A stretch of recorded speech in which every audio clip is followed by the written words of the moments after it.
హైడ్రాకు విస్తృత అధికారాలు కల్పిస్తూ ప్రభుత్వం తీసుకొచ్చిన ఆర్డినెన్స్ ను రాష్ట్ర గవర్నర్ జిష్ణుదేవ్ వర్మ ఆమోదించారు. ఇక హైడ్రా చేపట్టబోయే అన్ని కార్యకలాపాలకు చట్టబద్ధత లభించింది.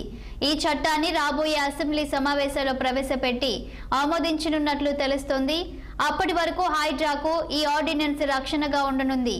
ఇటీవల ప్రభుత్వం రూపొందించిన ఆర్డినెన్స్ పై గవర్నర్ పలు సందేహాలు వ్యక్తం చేయగా వాటిని పురపాలక శాఖ కార్యదర్శి దానకిషోర్ నివృత్తి చేయడంతో గవర్నర్ ఆమోద ముద్ర వేశారు.